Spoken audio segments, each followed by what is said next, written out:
the idea of other things too, right? Just because you don't know where life's going to take you. You can be shooting for, for this, but something else you might miss something along the way if you're not looking. So that's interesting because, I believe that sooner, we all have a supreme purpose. And it's something that we all human beings share in common, which is basically in my eyes is to take care of each other.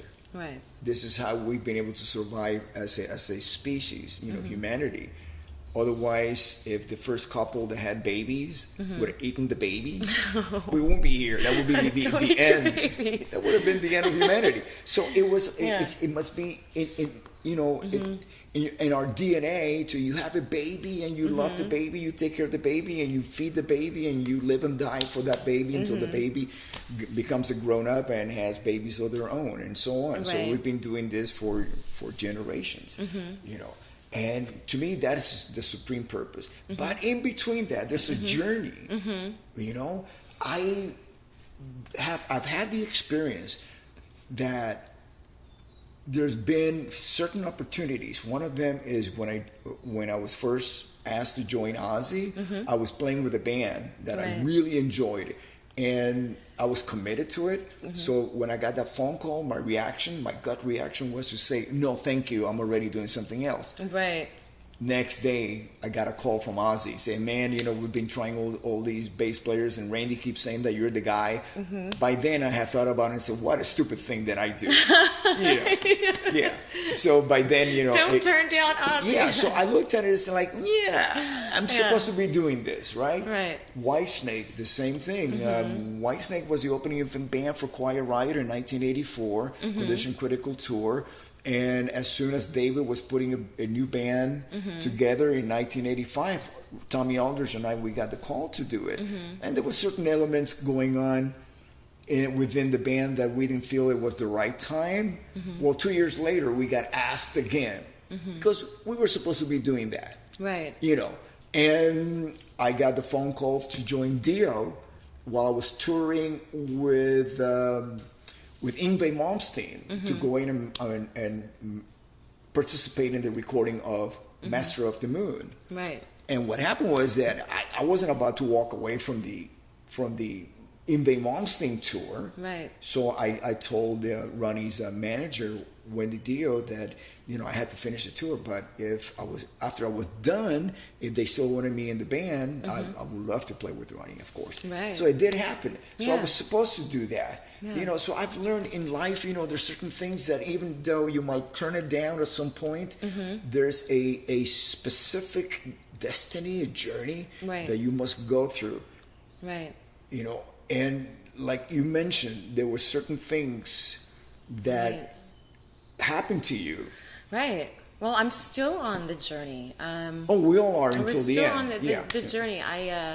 I had a place. I mean, this is part of it, and you have to kind of stick with it. So I'm going to tell you something that everybody knows, but now everyone's going to know. But I had a place lined up to stay with some friends, and I think in the California state law says that you can stay somewhere 2 weeks before you have to put your name on a lease or something like that, which is new to me. I didn't know this.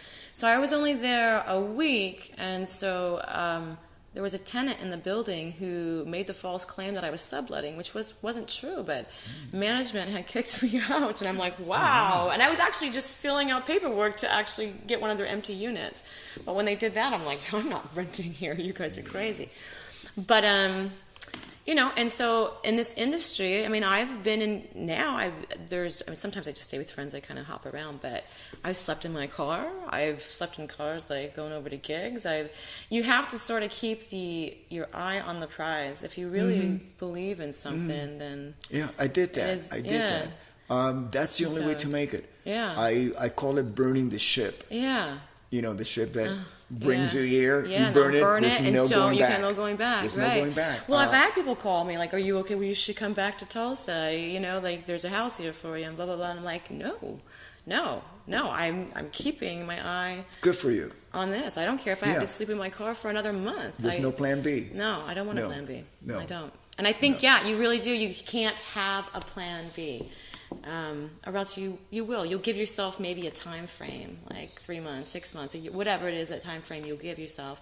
And if you don't quite make it within that time frame, you'll just go back to, right? So yeah, but if you have that in the back of your mind, you're not going to work. You're not going to work as hard. Right. You're not. Right. You're not. There has to be no plan B. Right. Right. Really, I mean, if I had plan B before I got the call from Ozzy, I would have taken it, because by the time he called me, I was sleeping on the floor in Kevin DuBro's apartment.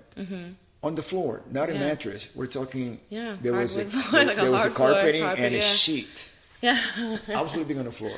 No, I've done that. But what really helped me go through it was having peace of mind. And the way that I got peace of mind was to make peace with God. Right. I was 30 years old at the time. And 30 years old back in 1981, if you're not already signed as an artist, especially you being a hard rock, heavy metal musician in Los Angeles, where the record companies were looking for new wave and punk music, just kind of like now they're looking for hip hop and country or whatever, or pop. Yeah. You know, for me to find peace, that is even today at the foundation of everything I do. Without that peace of mind and acceptance, acceptance that you and I achieved it, and you're on your way to achieving it. A place in the industry. The only way to really sustain it, not just be a flash in the pan, is by having a spiritual foundation. Because even if you make it as a rebel, you know what I mean? Like like someone who would lick their guitar. I'm a bad boy, I'm a bad girl, whatever. Sooner or later, you're either going to do one or two things. You're either going to burn out, you're going to die, or towards your journey, you're going to find, like, you know, if I'm going to keep doing this, I better get my shit together and make some peace and really do the right thing. And so, you know, you have two choices. You're going to do it now, enjoy a beautiful journey, or you're going to be going through all of these trials and tribulations, and to the point that you know, a lot of these entertainers that I know, you know, their deciding factor is that they almost died from something, and that was a turning point in their lives. It's not even about their careers anymore. It's about saving their lives. You know, and do you have a spiritual center? I do, actually. I believe it or not, I pray every day. I do believe in a God. I mean, I know lots of people have different beliefs, and that's fine, but it's all the same God, different names. And so, but I do believe in God, and I pray every day, and I feel connected to Him. I feel that, and as a matter of fact, people could believe it or not, but I really kind of felt, it was when I took the leap to come here, I sat down and prayed about it. Like, it was like a private moment I had, like, is this the time? Is this the time I do it? And I really just kind of felt like, this is your time. It doesn't mean like this moment I get here, I'm just going to explode. I mean, I didn't think that way, but this was part of the journey. And then when I got here, one thing after another started happening in my personal life. Like, I'm getting kicked out of a place, I'm getting in. So everything that could possibly happen was happening, and which, you know, lots of people said, why don't you maybe this just is not your time. Maybe you should go back and regroup for a month or two. And I'm like, no, that just puts me right back at square one. I really felt like this is where I'm supposed to be. So if I have to sleep in my car to make this work, you know, it's warm. I'm not going to freeze. I can find a safe place to park if I have to. And then I'm lucky enough to get friends where I, you know, again, floor sleeping. You know about floor sleeping. I have floor slept. But I think, no, I don't just think, I know. Like, this is it. So I'm sticking to the plan. I don't want to let go of it, because if I let go of it, then what? Nothing. What are you pleased with your journey so far since you got to LA, career-wise? Well, since I got the whole point of getting here for me, because the EP is being mixed, I wanted to create at least a 45-minute set. So when I can do something, so that's being worked on right now with my producer, and then I really just wanted to connect with other musicians who wanted to be willing to play my stuff, and so that's what I've been doing in networking. But I don't want to just find musicians. You can find musicians; they're everywhere. Musicians are everywhere. You can find them here, but I want to find good people I want to work with, people who would want to work with me, like people I would trust and people who would trust me, right? And so, and that's where are you going to do that? What's your strategy for finding those musicians? You know what? I'm a people person. I just get out there. And sometimes I pull in my contacts. Sometimes I pull in other contacts that I know who are good musicians, and I go, I don't know if you know who Kyle Hughes is. I actually just messaged him. He's actually on tour with Marco Mendoza right now, with the Viva La Rock tour. And so I messaged him. I'm like, Kyle, like, who do you know in the LA area who would be a good guitarist? And I'm like, that I would need for this. And so, have you been down to like the Lucky Strike? No, not yet. You should. You have to. You have to. Okay. There's a network of musicians down there that gather. Well, it used to be every week, but now it's once a month. Okay. Once a month. I know the place is the Ultimate Jam at the Whiskey. It's all free to get in, and it's all filled with local musicians. I highly recommend you going there. That's the great place to network. Really good people. Most of the people there are very reliable. One of the things that you're going to have in your favor today is that most of the people in Los Angeles are very focused, just like you. You're not going to be running into a lot of flakes. I'm talking about drug addicts or alcoholics. I don't even know of people today who are active that have those issues anymore, whereas before it used to be the norm. Back in the day, you would not trust a musician unless they happen to have some kind of dependency, whether it's alcohol or drugs. It was there is not. I think, I don't know, I can't speak for your generation, but I remember growing up in school being taught about how bad drugs were. Of course. So stay away from drugs and stay away from this. And so I don't think there is, and maybe I'm speaking out of turn, I don't know, but at least for me in my life, I don't think there's as much drugs happening. Well, see, my generation grew up with the 60s and 70s, which is the hippie generation of, so it was a whole different influence. All our heroes were addicts. Right. So it was, again, but from my own experience growing up in Miami, I wanted to be a musician, but not an addict. Yeah. Because it was going to get in the way of being a musician completely. But you hear about those behind the scenes stuff and how it almost destroyed their career and they had to rebuild or. Yeah.